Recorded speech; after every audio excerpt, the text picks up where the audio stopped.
Hello everyone. So in this video we will be talking about colligative properties.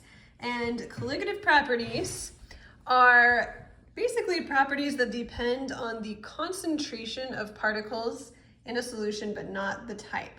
So we're going to write that down and that will become a little more clear what that means throughout the rest of this video. So they depend on the concentration or amount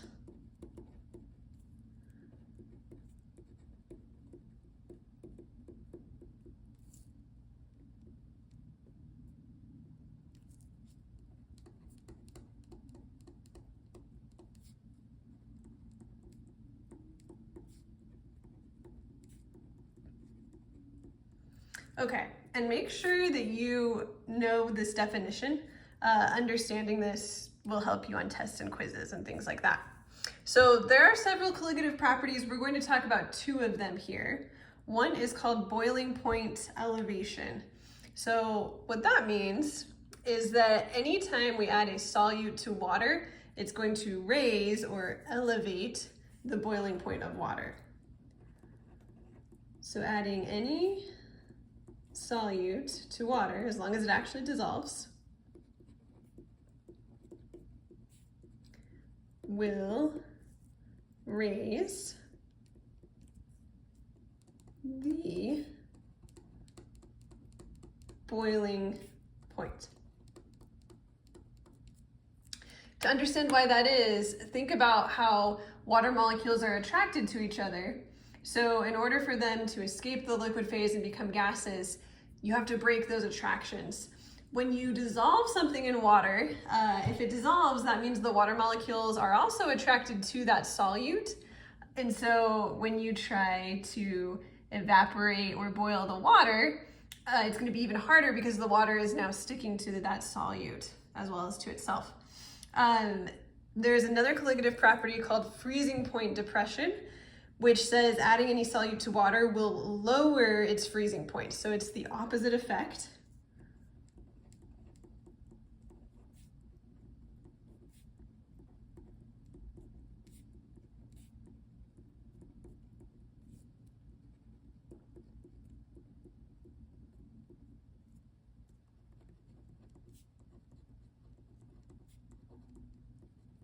Okay, and this is why we use salt in the winter, because it lowers the freezing point of water, so we have less ice. The way this works is a little bit different. Basically, when you dissolve something in water, it kind of gets in the way of the water's ability to form a crystal, so it just makes it so you have to get it to a lower temperature in order to actually freeze and form that crystal. Okay, so that's enough for our definitions and concepts. Now we're going to start applying these to some skills. So first, we're going to be trying to figure out how many particles some different compounds are going to break into when they're dissolved. And we need to be able to do that because the more particles there are, the more the boiling and freezing point are going to be affected. So the first step in figuring out how many particles something splits into is to figure out whether it is ionic or covalent. So hopefully at this point, you are pretty comfortable with that concept. If something is ionic, that means it is made of a metal and a non-metal. So NaCl, for example, we've got sodium, which is a metal, and then we've got chlorine, which is a non-metal. It's on the right side of this staircase line that divides the non-metals from the metals. So since it's got a metal and a non-metal, NaCl is ionic. Okay, and we will come back to NaCl, but for now, let's just identify all of these as either ionic or covalent. So CH3OH, that's actually methanol. We've got carbon and oxygen and hydrogen. Now remember, hydrogen, even though it's on the metal side, is not a metal. It's our exception. It's a non-metal, even though it's on the left side. So all of these are non-metals. So this is covalent. Calcium chloride, CaCl2, has a metal, which is calcium, and a non-metal, which is chloride. So it is ionic. And then potassium nitride has a metal, which is potassium, and a non-metal, which is nitride. So it's also ionic. Okay, Once you figured out the type of compound, you next need to figure out how many particles the compound is going to split into. So if it's ionic, it's going to split into the number of ions that it's made of. So since NaCl has a sodium ion and a chloride ion, it's going to split into 2 particles.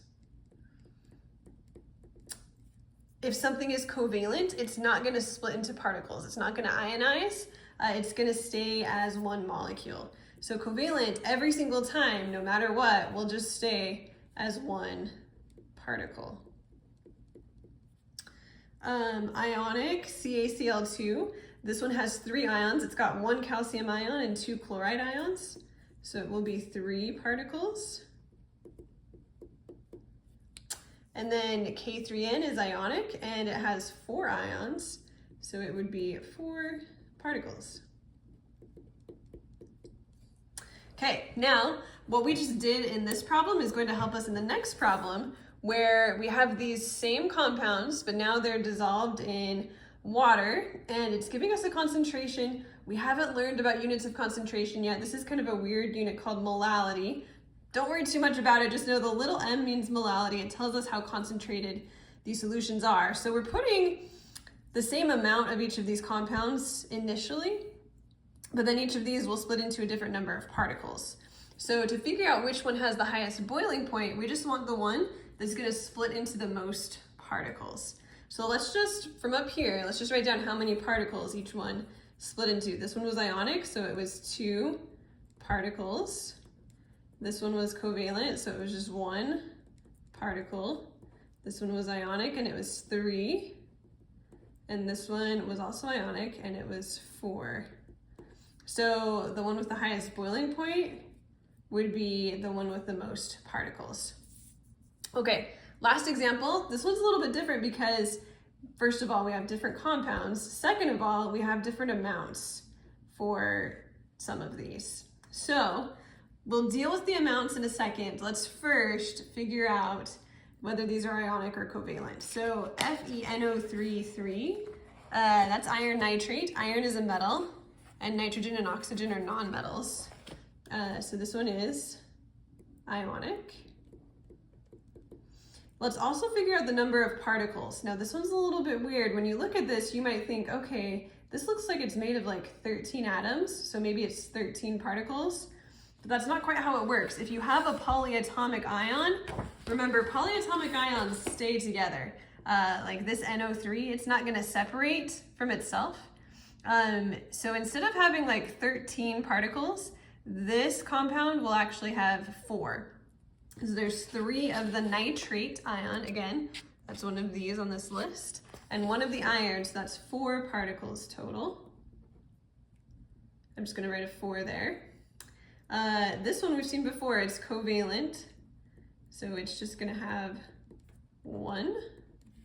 This one we've also seen before is ionic, so it's going to have 4, and this one is also ionic, and it will have 2.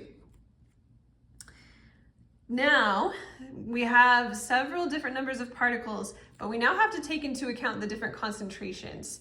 So what we can do is multiply the number of particles by the concentration, because that will tell us the total concentration of particles. So basically, if I dissolve 0.1 molality of this whole compound in water, and then it breaks into 4 particles per compound, I'm gonna have a total concentration of 0.4 molality of particles. Okay, this one I would do 1 times 0.4, so that actually gives me the same concentration. So this is where the definition of colligative properties is helpful here, because remember, the colligative properties depend on the concentration, but not the type. So even though these are different types of compounds, since in the end they have the same concentration of particles, they're gonna have the same freezing point. When we're looking for the lowest freezing point, we're still looking for the highest concentration of particles, because the higher the concentration, the higher the boiling point and the lower the freezing point. Our 0.2 molality is going to give us a different answer It's going to give us 0.8 molality of particles. And then this one is just going to be the same as the other first two. So our lowest freezing point will be choice C. All right, so that is how you can use colligative properties to solve some problems, and also just the definition of colligative properties.